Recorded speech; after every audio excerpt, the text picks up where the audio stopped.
Welcome back to another video, guys. As the title suggests, we're going to be talking about the Russell Westbrook, Dillon Brooks situation that's going on. Now, I'm a little bit late to the action, but better late than never, right? Now, we know Russell Westbrook basically had $47 million this past year, and now he's took a massive pay cut to stay with the Clippers, and he's only going to net $8 million on a 2-year deal. I want to say the exact number is $7.8 million.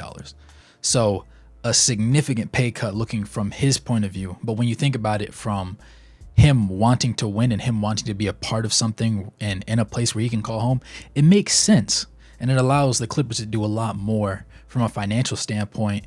And right now they're in the talks for getting James Harden, even though they don't really have much to offer because Norman Powell is really their best asset to go ahead and throw out that way to Philly. So we don't really know how likely that deal is to happen. Russell Westbrook was an effective player in the minutes that he played for the Clippers, and he honestly looked better on that team than he did with the Lakers because he was allowed to be himself more so. When he was playing with LeBron, Westbrook is more of the ball dominant guard. He has been, he was Mr. Triple-Double, so he's been that guy with the ball in his hands making those decisions. So you put him on a team with LeBron, and it's kind of redundant to have him because, yes, it adds to playmaking, but it also limits his skill set because he's a transition player. He's not really super effective in the half court when he's not the person leading the charge. Now, his numbers weren't bad and people really bashed him too hard this past season. And after you saw the trade, he was very effective in the games that he played for the Clippers, even going into the playoffs. Now, obviously, injuries hampered the Clippers and gave him more opportunities to do what he does best. But at the end of the day, Russell Westbrook's going to be Russell Westbrook, and he's going to get after it and give you that 130% effort every single time. So if I'm the Clippers, I love this move because it allows us a lot more flexibility to do what we want to do with our cap space and also pursue other options to fill us out from a depth standpoint.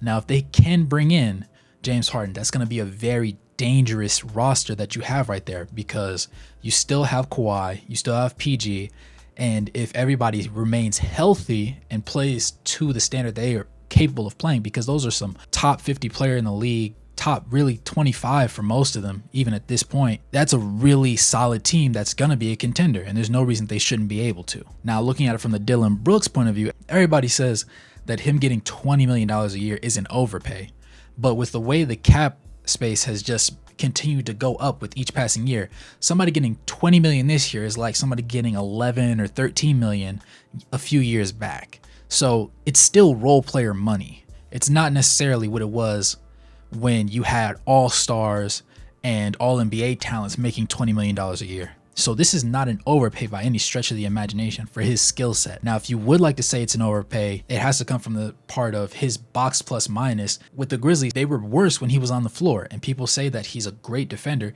and he's not a bad defender by any stretch of the imagination. I wouldn't go that far. His defense is more so based on how he can get physical. He's known for fouling, yes, at this point, but he's also just willing to, he's not going to back down. He's not known for taking charges. He's willing to get nitty gritty and get handsy on defense, which served him well because it looks like he's playing hard, and he is, but it also puts him in a lot of foul trouble, which limits the amount of minutes that he can play.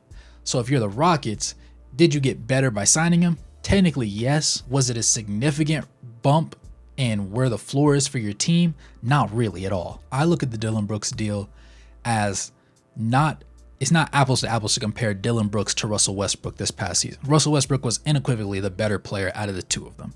So the contracts are completely irrelevant to how they were as players. But a lot of people on Twitter and IG and everything are talking about how people view Dillon Brooks as being a better NBA player than Russell Westbrook, and that's just simply not the case. Anybody that knows basketball and watches games can see the tape tells. The guy hasn't been shooting above 40% from the field very much in his career.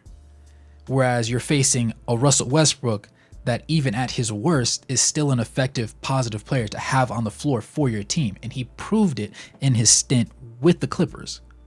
Now, when the Clippers are fully tooled and fully healthy, it's going to be a dangerous roster to have. But when you look at Dillon Brooks, he was a net negative most of his seasons when he was on the floor with the Grizzlies.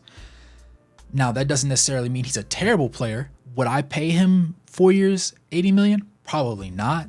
I believe he's more like 17 million, but that's why I say it's not a drastic overpay, because if you're Dillon Brooks, being able to get back onto a team after the whole situation where he called LeBron old and then effectively got them busted in the playoffs.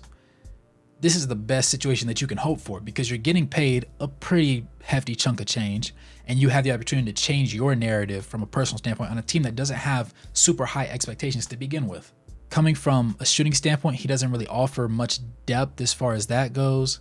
I mean, last season he shot 32%, 32.5%, but he also shot 6 attempts, which was higher than the 4.5 that he shot the season before.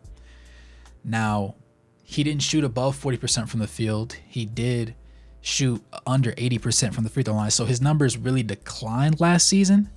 But at the age of 27, I'm not super concerned about his ability to progress. I think that he will make those strides when necessary.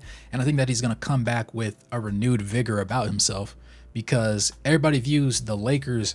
The Lakers were set as the favorites to win that series in my eyes and in many people's eyes. But it was a thing of they got beat. People felt that they got beat worse because he sat there in front of the media and tried to put LeBron on blast. When you try and put somebody's GOAT on blast and then you simultaneously play horribly in the series, it's not a good look for you. Now, that series was not indicative of him as a player. Like, you can't look at that game sample size and just say this is who he has been his entire career, because he hasn't been. He's been a better player, but that was just a bad look in a bad situation. Now, him having the opportunity to correct that this coming season on a pretty hefty deal is going to do wonders for him. And since it's 4 years, time can help put things behind him that he's done before and build a positive track record to really, if the Rockets are in a better place as far as playoff contention, push them over the edge. Maybe they'll be a contender by that time. But even if they're not, it still puts him in a position where he can take a chance with other teams that will see the improvements that he's made and consider him as an asset and not so much a detriment, which he has been in the past. With that being said, good morning, good evening, and good night.